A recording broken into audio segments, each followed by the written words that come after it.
En 1783, un canard, un coq et un mouton s'envolent en montgolfière et deviennent les premiers passagers d'un vol habité. 174 années plus tard, les Russes envoient au casse-pipe une chienne du nom de Laïka et devient malgré elle le tout premier être vivant dans l'espace. Bon, ils n'avaient pas tellement prévu de protection contre les radiations solaires et passé la 5e heure, plus de Laïka. Alors si vous vous posez la question, est-il possible de partir en avion avec votre chien, chat ou nac?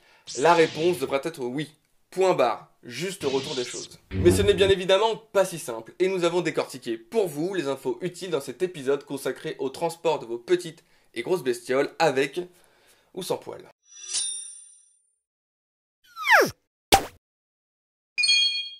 Il existe 4 possibilités pour votre animal de compagnie si vous décidez de l'emmener découvrir de nouveaux horizons.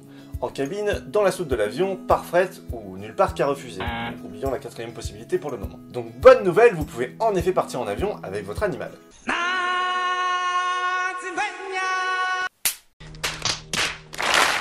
Par contre, pour qu'il soit admis en cabine avec vous, le poids total cage plus animal ne devra pas dépasser une certaine limite, entre 6 et 10 kg selon la compagnie que vous prenez.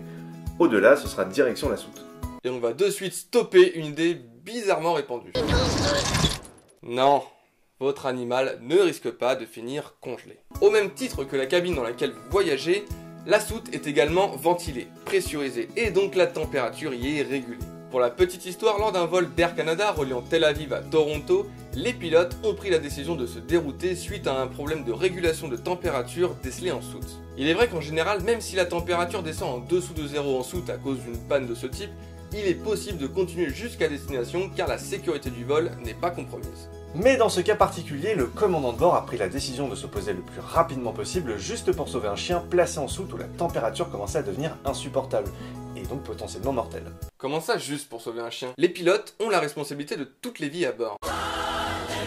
Bref, sachez que presque toutes les compagnies du monde sont soumises à des restrictions dictées par l'IATA, qui coordonnent notamment l'ensemble des normes et réglementations internationales concernant le transport de marchandises ou de voyageurs. Et dans sa section consacrée aux animaux de compagnie, on y trouve un certain nombre d'éléments qui assurent justement leur confort et leur sécurité. Par exemple, la coque ou cage doit être constituée de plastique ou de fibre de verre uniquement, ce qui évite que l'animal ne sorte et se balade pour grignoter les câbles électriques de l'appareil.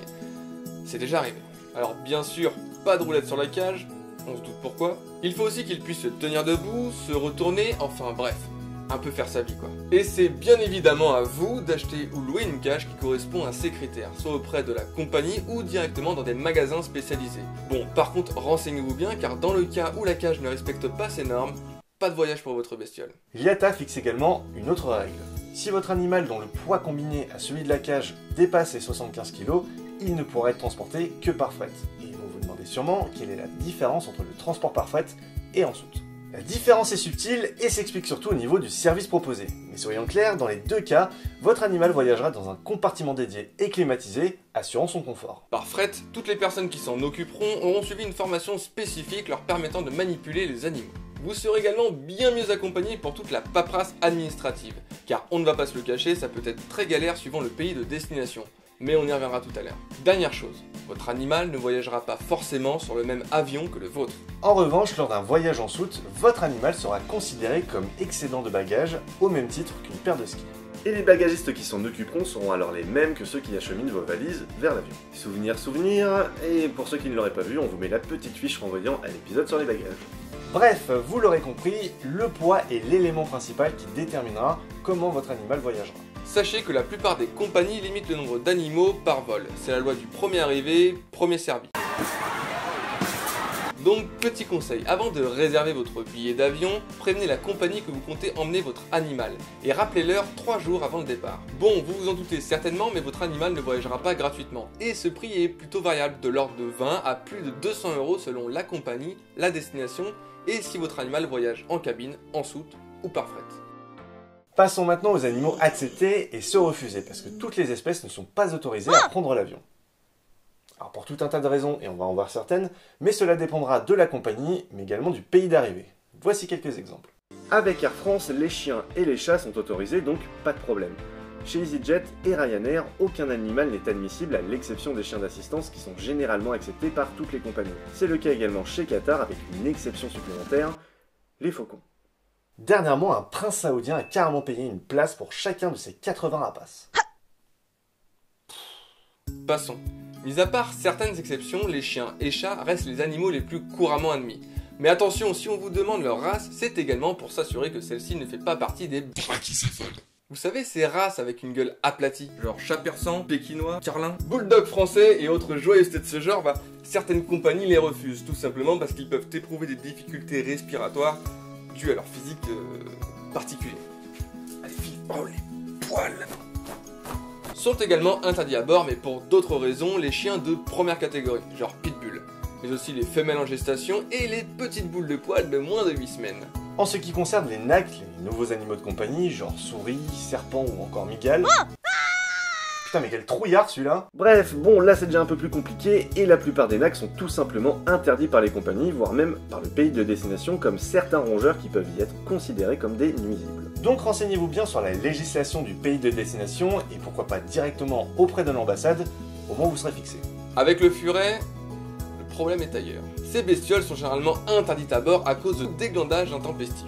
Pour se protéger, ils sécrètent une odeur immonde via leur glande anale.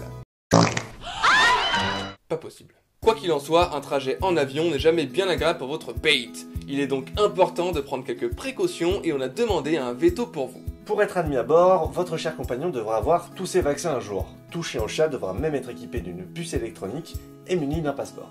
Sachez également qu'à l'arrivée de certains pays, votre animal devra subir une quarantaine plus ou moins longue, et il serait dommage de partir dans un pays qui impose une quarantaine plus longue que votre séjour. Pour vous donner un ordre d'idée, au Japon, la quarantaine peut durer de 12 heures à 120 jours, si malheureusement toutes les formalités ne sont pas respectées. En Australie, de 30 jours minimum jusqu'à 180 jours. Mais le grand vainqueur est le Royaume-Uni, qui jusque dans les années 2000 appliquait une quarantaine de 6 mois.